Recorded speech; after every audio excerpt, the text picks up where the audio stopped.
As I was watching certain of the youth come up here and they were singing and quoting different scriptures, noticed my sister Lindy come up here with Anna Marie singing, and I can tell you right now that I am truly blessed that I have a sister that would come up here and do that after she has learned so much. And I'm also truly blessed that like Matt, I grew up with a father and a mother that trained me in the Lord. And I often think about this. I often think, where would I be today if I didn't have that? When I was in San Antonio, and I had a certain job that put me around a lot of people. And I saw different lifestyles. I saw different areas of life that they would go through. And I just thought to myself, every time I got done taking some intoxicated person to a destination, or got done, hearing a family in the back of my pedicab, arguing about, certain things, I said, thank God that I was raised the correct way. Thank God that I was raised with the Bible. And, now that we've had a little tear-filled conversation, I'm going to tell you a little story that I thought might brighten the night up. I heard a story about 3 men that went on a hunting trip. And there was a Baptist preacher, there was an atheist, and there was a Buddhist monk that went on this hunting trip together.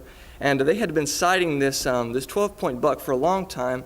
And so they were in this meadow, and they had three tree stands positioned in a very strategic position.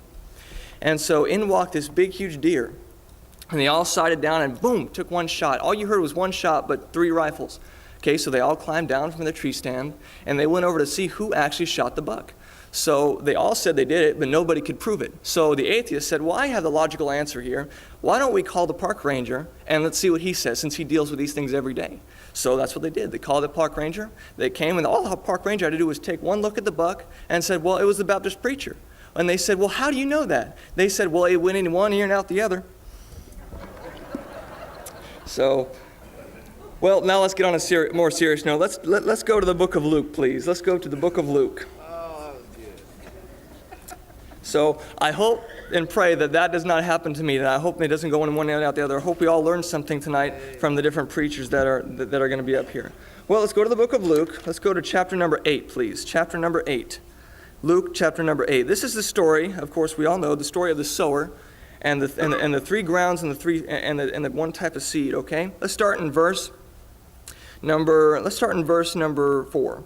And when much people were gathered together and were come to him out of every city, he spake by a parable.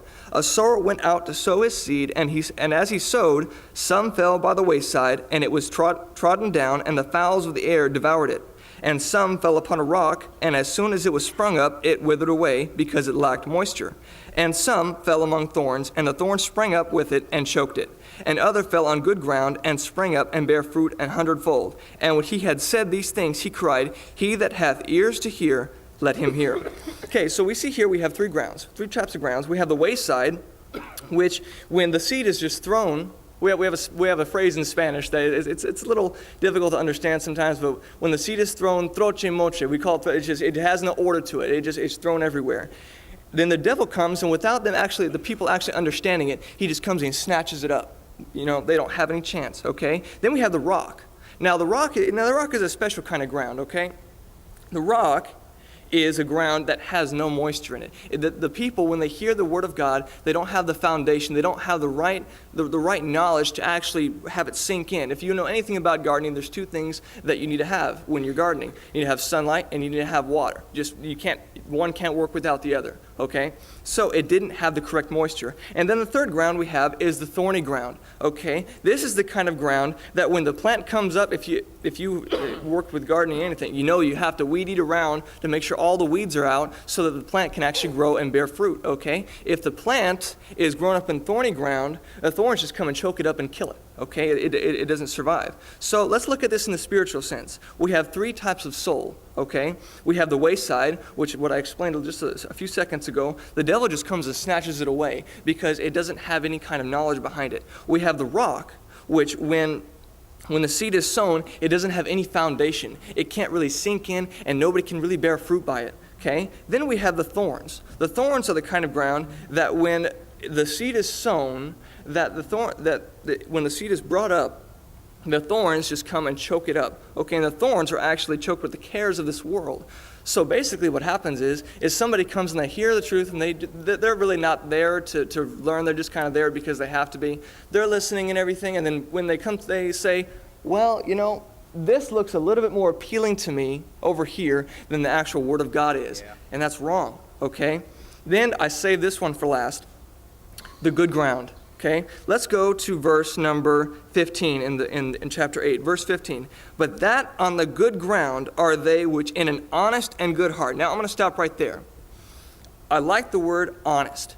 In order for you to actually receive the truth, you have to be honest with yourself and with God. If you are not honest with yourself and with God, then it's just not going to work. It's not going to sink in. You're not going to understand it, okay? You have to be honest with yourself. I think Brother Rowan said this a few Sundays ago, that, this church is said to preach an easy believism, okay? And we teach an easy believism, but the thing is the reason that salvation sometimes can be so difficult is you have to get over yourself and over your dishonesty with yourself and with God before you can actually understand the truth. And that's what a lot of us are going through today. We have to get over ourselves. We have to get over the dishonesty, and we have to become honest with the Father and with ourselves, okay? Let's read verse 15 again.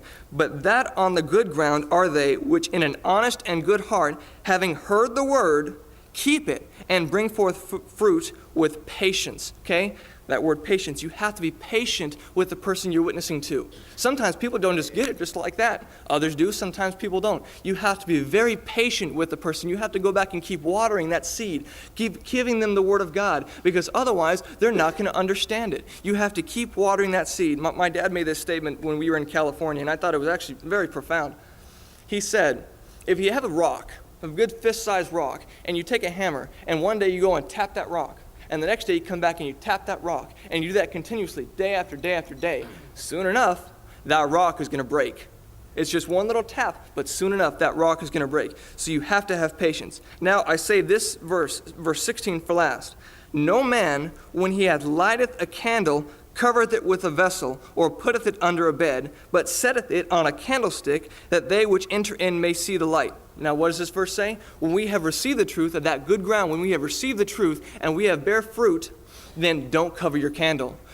Christ is now the light in you. Do not cover your candle. Let it show so everybody else can see what Christ has done for you. They need to know. They need to hear. They need to understand what has been done for them. It's awesome. Christ is awesome. Well, we went to the cross. He paid your sin debt. He paid their sin debt. He rose again, and they need to hear that. And if your candle is put under a vessel, how in the world are they going to hear that?